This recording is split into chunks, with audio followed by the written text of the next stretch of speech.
Maryland basketball lands a huge commit.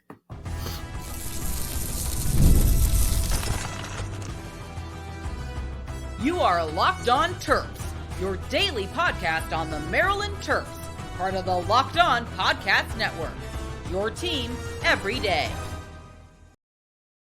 What's up, everyone? I'm Tre Moore, host of Locked On Terps, part of the Locked On Podcast Network, your team every day, and also video publisher on Inside Black and Gold. So make sure you guys go over and check out InsideBlackandGold.net. And today's episode is brought to you by FanDuel. Place your first $5 bet, and you'll get started with $200 in bonus bets guaranteed. Just visit FanDuel.com to get started. Maryland basketball lands another big-time commit in a much-needed commitment from Christian Jeffrey, a guard that is a really solid player. I'm sure a lot of you guys kind of are familiar with him now. A big-time commit by Kevin Willard and the rest of the staff. And I want to start off by saying this. I think Kevin Willard is recruiting at a really high level.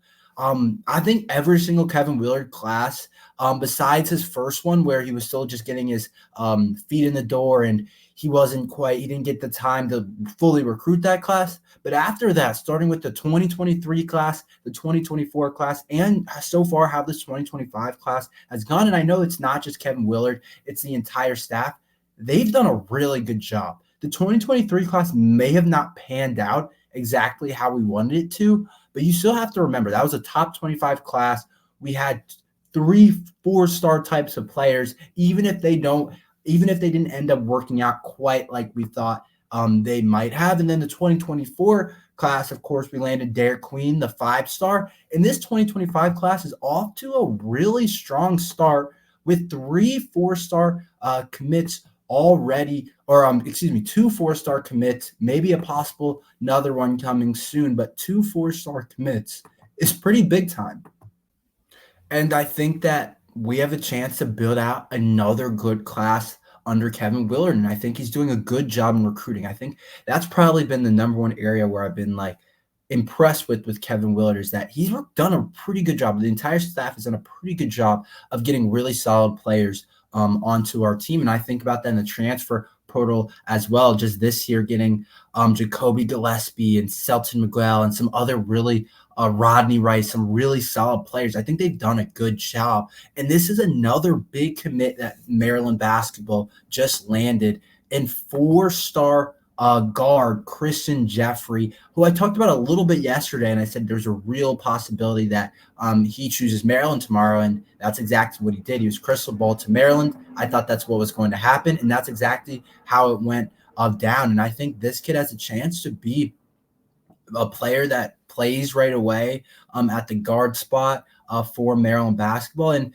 I think the number one thing when I read about him and what everyone says about him is that he's a guy that you're going to love in your program because he's going to do everything right. He's going to do the little things right.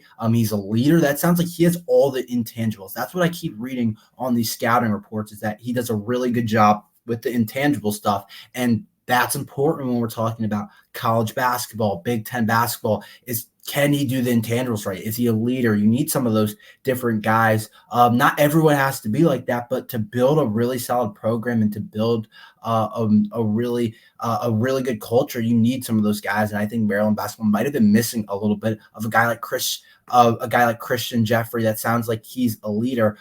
Right now, he attends Mount Zion currently, which is the same school that Malachi Palmer went to, who is another commit not a commit, he's actually one of our players now for Maryland's 2024 class. And so it's pretty cool to see that they definitely, I'm sure they talked about Maryland and everything. And so it's good to see someone else from Mount Zion coming. But I watched his highlights.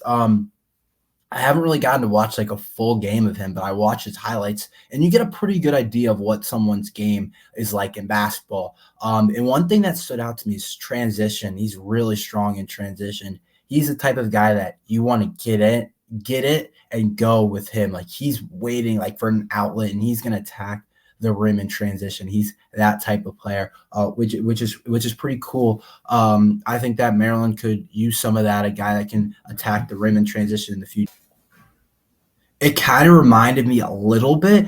I'm not saying he's Russell Westbrook, but you guys know when Russell Westbrook likes to push the ball in transition and those types of that type of ability that he has to get it and then get to the rim. That's what I saw on his film a lot. Like that was the first couple of clips is him just getting the ball outlet, attacking transition, and being able to finish. And I think that's what he's best at right now is just getting out and finishing and in transition, and also his finishing ability overall. Seems like his best kind of trait is what I take from him right now. He seems like a really good finisher of the ball. And then I think as well as he also seems like he's really strong, like his body's college ready. He's about 6'3", so that definitely a solid height for Big Ten basketball. That'll definitely work. 6'3", but he's strong. Like he's strong. He's one of the stronger guys that will probably be on our team. Maybe it'll take a year, but he's definitely built for Big Ten basketball, which is important. Sometimes guys come in way too skinny. They don't come in physically right. And he's a guy that already has a lot of meat on his bones.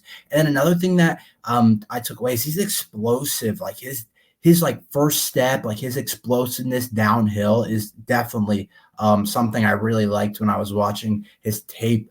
He seems like a really explosive athlete, like jab, get to the rim, or cross, get to the rim, or refuse to pick, get to the rim. Like that's what I saw a lot of on his film, which I think is going to work at the college level because you need guys that can just drive by guys at the end of the day that can get their own buckets. He also has a mid-range game. I noticed that as well.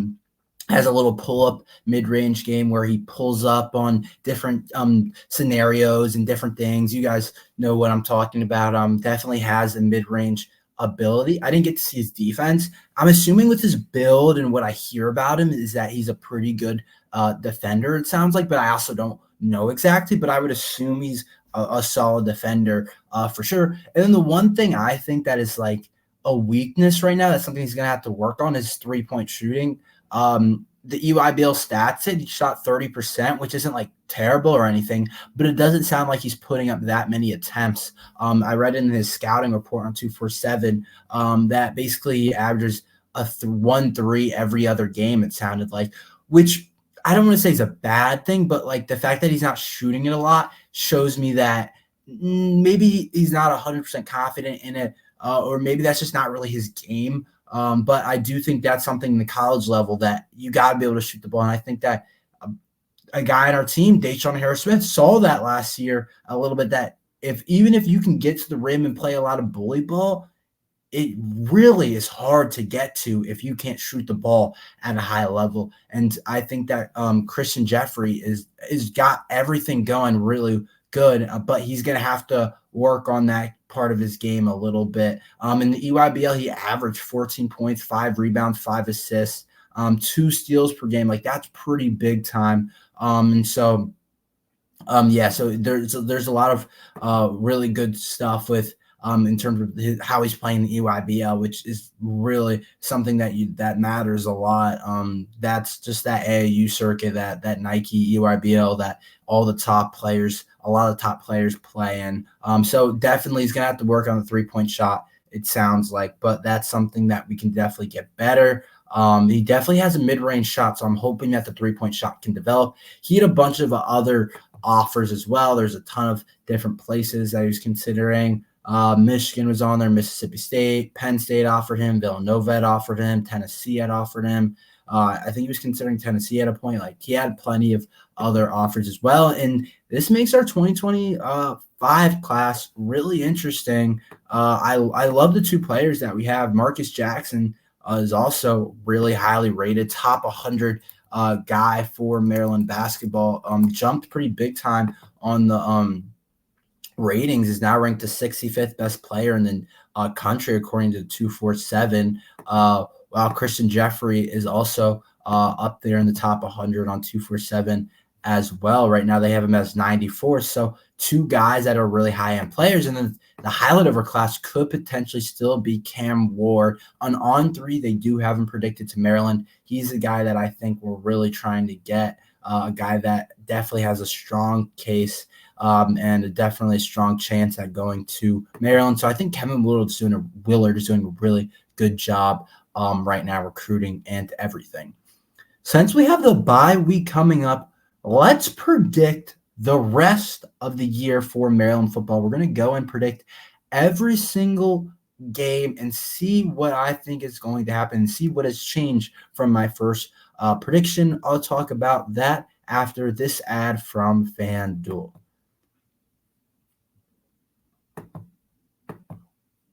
Hey, NFL fans, you can start the season with a big return on FanDuel, America's #1 sportsbook. So when you get a hunch in the middle of a game, you can check out the latest stats, view live play-by-plays, and so much more on the same page where you place your bets. You'll get started with $200 in bonus bets guaranteed when you place your first $5 bet. You guys have to get on FanDuel to do this. There's plenty of different things that you can do on FanDuel, and there's plenty of bets that you can make tonight, Thursday night football. If you want to take the Bucks, you can do that. If you want to take the Bucks plus 2.5, you can do that. Or the Falcons, if you want to take the -2.5 tonight on FanDuel, make sure you guys do that. It works really well. There's also playoff baseball now. It's a really good time. College football this weekend. Next weekend, you'll be able to bet on the Maryland Northwestern game. You guys can do that all on FanDuel. That's FanDuel.com. So Maryland football season hasn't gone great so far. Can the Terps turn it around? Let's see. I'm going to go ahead and predict the rest of the season. It's like a middle of the season prediction, and it could be a lot different than what I originally predicted. I still want to start by saying this. I think our team has holes. I think there's no other way around it. I think there's holes on the offensive line. I think there's some holes on our corner room and our secondary. I think there's holes maybe even in our defensive line that we didn't see coming. I think there's holes just about everywhere on this roster. We're nowhere near perfect, but we're also still a good football team. Even after losing to Indiana, even after losing to Michigan State, the Terps are still a good football team. And so I think that we have holes and we have plenty of different things to work on, but I do want to say that I still think that we are a really solid football team that has a chance to still make a bowl game, but it's going to be tough. So I'm going to give you my actual predictions, what I actually think will happen for the Terps in these coming games, in these coming weeks. This is what I actually think can happen, and so you guys might disagree. I would love to hear what you guys think, but this is what I think is going to happen. Next weekend against Northwestern. So, of course, we have the bye this weekend, and then we play Northwestern at home. I'm guaranteeing a win against Northwestern on Saturday on October 11th. I guarantee the Terps win this game. Coming off a bye for one, a chance to regroup, which I think is much needed after kind of getting punched in the mouth a little bit against the 23rd ranked team in the country now in Indiana. I think that we're going to beat Northwestern at home. I think we're better than them. I don't think Northwestern has been anything special this year, and I think that's a team that I'm not too worried about. Friday night game, so that should be interesting as well. I'm playing Northwestern on a Friday night, but I like our chances against Northwestern. I think we have a really good opportunity to beat the Northwestern team at home, and I do think we win that game, and that would bring us to 4-2, if I'm not mistaken. And then USC looks pretty good so far. Borderline top 10 team right now, 11. I don't see us winning that game at home. I haven't seen anything. I know earlier in the year I predicted us to upset USC, and maybe that could still be a game where we make it close. But right now, my biggest concern is I don't see how we stop those guys. Unless Miller Moss, our quarterback, who's looked pretty good, ends up turning over the ball a lot. I don't know how we stop those guys, to be completely honest. So I don't see us beating USC. So that would move us. That would move us to 4-3 on the year. I just don't see how we would beat a USC team. I don't see it right now. Maybe things will change. Maybe I could be wrong, but I don't see that right now. And then Minnesota on the road. I do think we win this game. I think we rebound to get to 5-3 and do beat Minnesota on the road. I don't think Minnesota is anything special this year. I know that they've are still a Big Ten solid team, and we do get them on the road, but they haven't been like anything that good. They got crushed by Iowa, and they did make the Michigan game close, but if you really watched it, that game wasn't as close as a 3-point game. But I do think that we beat Minnesota rather easily on the road, and then we hit a tough spot where I don't know if we see a win after the Minnesota game, to be completely honest. And this is just me being honest. I know I don't want to be a Debbie Downer, but I think it's important to look at us as a program and say, where do I think we're at right now? So after the Minnesota game, I guess that would put us at we would be after the Minnesota game, we would be 5-3, or is it 6-3? I feel like I counted wrong. Let's see. 1 win against UConn, 2 wins, and then we got 1 win, 2 win against Virginia, 3 win against Villanova, a 4th win against Northwestern, and then a 5th win against Minnesota, and then there would be the 3 losses. So that would put us at 5-3. Let's remember that, so I don't have to go back. 5-3 going into the Oregon game, which I don't see us beating Oregon right now. That team looks pretty good, even though they've had some struggles this year. I think you guys would all agree to say that's a 5-4 game where we lose that game and move to 5-4 at Oregon too. That's tough. That's a tough environment to play in. Coach Loxley hasn't proven that he can win that type of game. I don't see us winning that type of game at Oregon. And then Rutgers as well. Right now, Rutgers is a better football team than us, and it sucks to say, but I think Rutgers right now is a little bit better than where we are at. I do, and I hate saying it, but I do think the Rutgers Scarlet Knights are a little bit better, a little bit ahead of where we are right now. So the Oregon game would make us 5-4, and then the Rutgers game would make us 5-5. It's tough, and then we go to and then Iowa comes to us. We do get Rutgers at home. I think we split Iowa and Rutgers at the end of the day. That's kind of how I see it. So I think we do move to 6-5, which is important. That 6th win is important, and then we play Penn State on the road. Can't see us winning that game. They just got too much superpower. So I see us ending the year at 6-6. Which to me would be a little bit disappointing. I don't know if you guys would agree with that, but to me, it's a little bit disappointing. I don't think it's the end of Coach Loxley going 6-6 at all. But the Big Ten record just hasn't been there. And so to see us regress does make sense with losing Talia and kind of going through that change. It's really a new kind of phase of Maryland football, but I don't see us I don't see that as a good year for us anymore. 6-6 with a lower level bowl game just isn't quite getting it done for Maryland football anymore. And I do think that's kind of how it goes, but I do think there's winnable games in there that we still could win. Like we could beat Rutgers. They've looked pretty good, but we could beat them. Definitely could beat Iowa. Definitely could beat Minnesota. Definitely could beat Northwestern. I think the only 3 games I'm looking at and I'm like, those are going to be really hard, for the Terps to win is the USC game, the Oregon game, and the Penn State game. I look at those games and say, I would love to compete in those games, but those are tough games to win, especially because 2 or 3 of those are on the road. I still think USC is a potential upset spot where it's like a surprise thing all over the country. USC goes down to Maryland. I still do think that. But I'm just trying to figure out how we get a stop on USC. That's all I'm trying to think about is Lincoln Riley. I feel like he could definitely work some magic against the Maryland team. I feel like that's fair to say. So I definitely would be concerned a little bit about that. Maryland football, should they start playing a lot of their younger players for the rest of the year? Talk about that after this. So there is something to be said that if the season starts to get away from you, do you start playing some of the younger guys? And we're not there yet. We're definitely not there yet where it's like we have to really start doing that. But I'm the type of guy that it's like if things aren't going well, we might as well start giving the younger guys experience. I always believe that.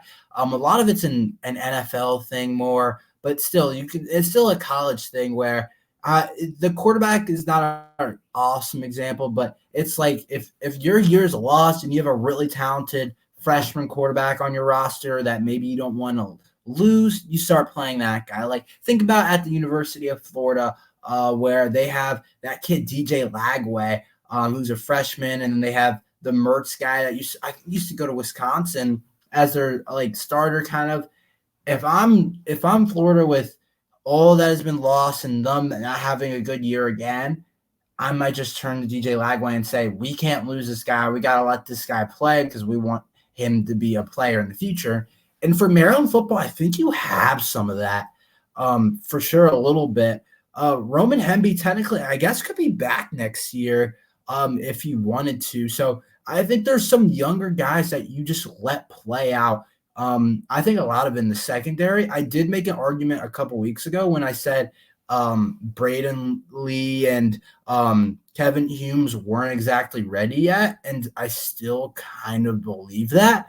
But you kind of just let them go through the growing pains so that next year they're ready to go. This is like if we lost to Northwestern and then we start a losing streak or something and things aren't right. I really believe I don't mind just playing the younger guys. Like I think Michael Harris is really talented. I think he arguably should be starting right now at linebacker. And then I think Neo Avery's been so in and out. I think that kid's so talented. He just seems like he can't stay healthy at all. But then I think about guys like on our roster, like Trey Reddick, Kiari James, some of those linebackers, Keyshawn Flowers. I think about them, and I think I don't mind seeing them play some, getting a lot of reps, and Judah Jenkins as well in the secondary. And I think about Williams, the freshman running back, and Josiah McLaurin, the other young back in our room. And I think of some of our offensive linemen like Terez Davis, Ryan Howerton. I don't mind seeing those guys play a good amount if things just aren't going well, if the year starts dropping away from us. And we're not there yet. We still have a winning record technically, kind of. We're 0-2 in Big Ten, and that's really what counts at the end of the day. But I do think that playing the younger guys can sometimes be a good thing. I feel like it lessens the chance of them transferring, and I think that's something that's important. But we also really want to win some football games. So you kind of go back and forth. The young guys that I'm really concerned about is that 2025 class. I really don't want to lose that class. I don't want to lose like two of the like headline guys. And I think there's a chance that we do. It just is what happens with the decommit season. I really don't want to, but I think that Coach Loxley needs to win some games. And if he doesn't, then I think he needs to play some of the younger guys and let them go at it, because those are the future of our program. Some of those young guys, even some of the receivers. I don't mind seeing some of the, like a guy like Ryan Manning or Ezekiel Avid or Braden Wissolowski. I don't mind seeing some of those guys. Some of those guys stepped up last game. I think there's some talented guys down the roster that I'm like, I would like to see some of these guys play if they got the opportunity to, because I think that's important. I think is college football, a lot of it is about developing some of those talented freshmen, making sure you're able to keep those guys. And Coach Loxley hasn't done an awesome job of being able to keep a lot of those top-end recruits. He's been getting some of them, but he doesn't do an awesome job of keeping them. And one way to keep some of these, they're not all top guys, but to keep some of these pretty good guys that have a chance to be really high-level players is to just play them early. If they feel like they have a spot on the team, I feel like they're less likely to transfer. But I also think getting some of those guys ready for next year, I think, is important. I think that's a part of the game that is important that we're going to look at next year, and we could say this team might just be a year away. I think Billy Edwards technically has another year if he wants it. Of course, Malik Washington's coming in as well, who's going to really push for that quarterback spot too. So I think playing the young guys could be something that I recommend the Terps doing. That's all we have for today. Thank you for listening to Locked on Terps. Make sure you like and subscribe. We're here every day talking Maryland football and basketball. So thank you for listening to Locked on Terps.